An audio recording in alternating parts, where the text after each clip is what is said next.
सुप्रभातम। नमस्कार। संस्कृत में हमने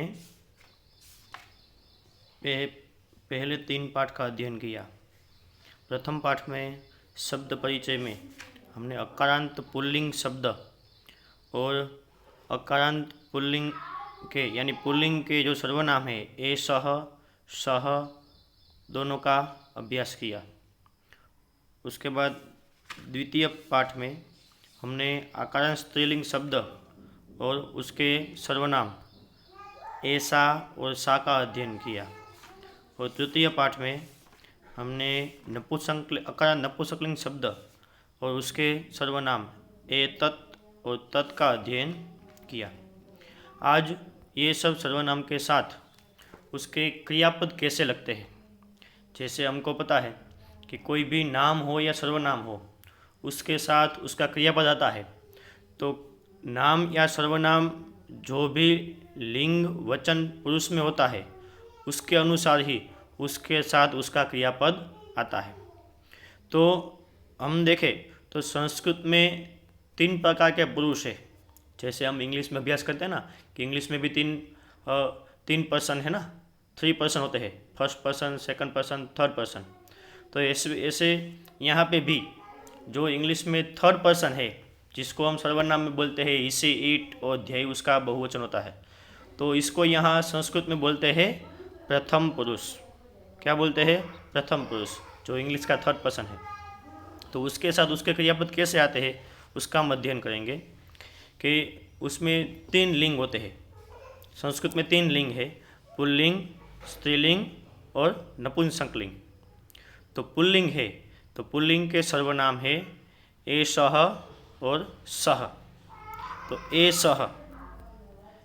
सह का बहुवचन होगा और ए सह उसका द्विवचन होगा एतौ और उसका बहुवचन होगा एते, यानी ए सह एतौ एते। ऐसे इसके एक वचन, द्विवचन, बहुवचन बनते हैं। अब देखें तो ए सह यानी यह, लेकिन किस में? पुल्लिंग में। जैसे बोलना हो गया बालकः, तो ए सह बालकः। 2 बालक होते हैं तो एतौ बालकौ। बहुत ज़्यादा बालक होते हैं तो एते बालकाः। वैसे कोई दूसरा है उसका सह यानी वह। दूर से कोई बालक खड़ा होता है तो हम कहते हैं ना वह बालक है, तो क्या होता है? सह बालकः। 2 बालक दूर खड़े हैं तो तौ बालकौ। ज़्यादा बालक खड़े हैं, 2 से ज़्यादा, तो ते बालकाः। यानी ऐसे ही ए सह एतौ एते सह तौ ते, यानी जैसा नाम होगा वैसा उसका सर्वनाम आता है। तो क्रियापद भी वैसे ही है, यानी प्रथम पुरुष है उसके साथ क्रियापद क्या होता है? तो पठ यानी पढ़ता है। तो कोई भी लिंग हो लेकिन उसमें क्रियापद वही आता है।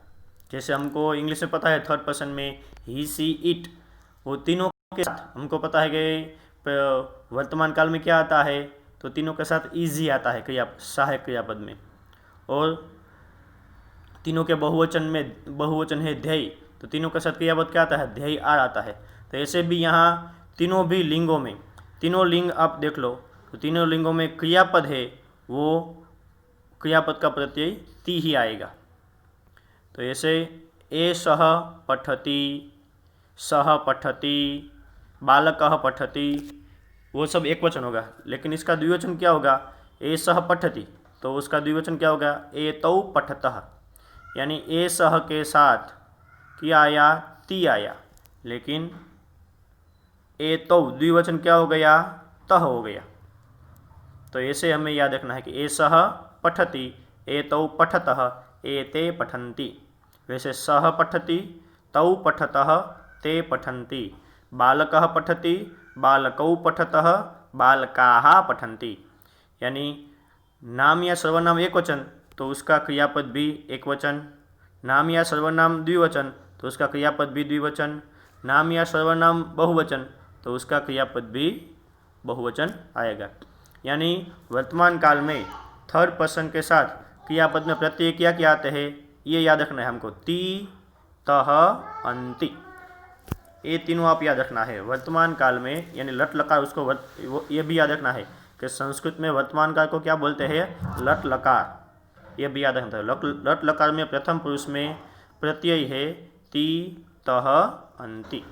तो ऐसे पठती पठतः पठन्ति, वैसे कोई भी आप क्रियापद ले लो। लिख तो लिखति लिखतः लिखन्ति, गच्छ तो गच्छति गच्छतः गच्छन्ति, विकसति तो विकसति विकसतः विकसन्ति, धावति तो धावति धावतः धावन्ति।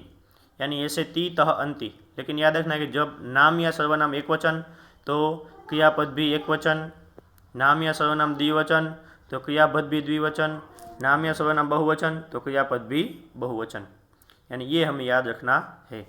तो ऐसे ही वाक्य बनते हैं। जैसे स्त्रीलिंग में देखें तो एसा पठति, एते पठतः, एताः पठन्ति, सा पठति, ते पठतः, ताः पठन्ति, बालिका पठति, बालिके पठतः, बालिकाः पठन्ति। इसे नपुंसकलिंग ले ले तो एतत् पतत्,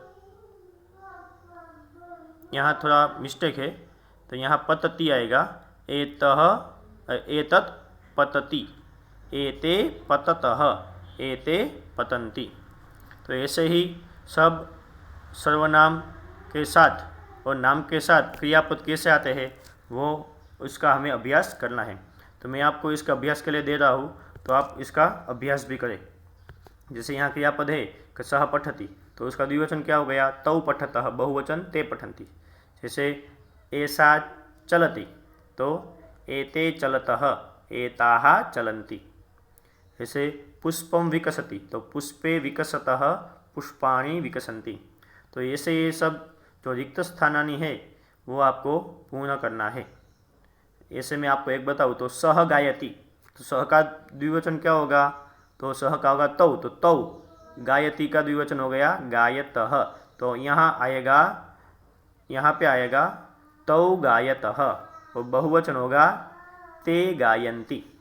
ऐसे आपको ये सब रिक्त स्थान की पूर्ति करनी है। तो आज हम इतना, जैसे नाम और सर्वनाम के साथ प्रथम पुरुष में, यानी इंग्लिश में थर्ड पर्सन बोलते हैं, तो ये प्रथम पुरुष है संस्कृत में, तो उसका वर्तमान काल में लट लकार में क्रियापद में कैसे उसके प्रत्यय होते हैं वो हमें आज, उसका हमने आज अभ्यास किया। और इसका अभ्यास के जो ये प्रश्न है, ये प्रश्न की आपको रिक्त स्थान की पूर्ति भी अभी करनी है। धन्यवाद।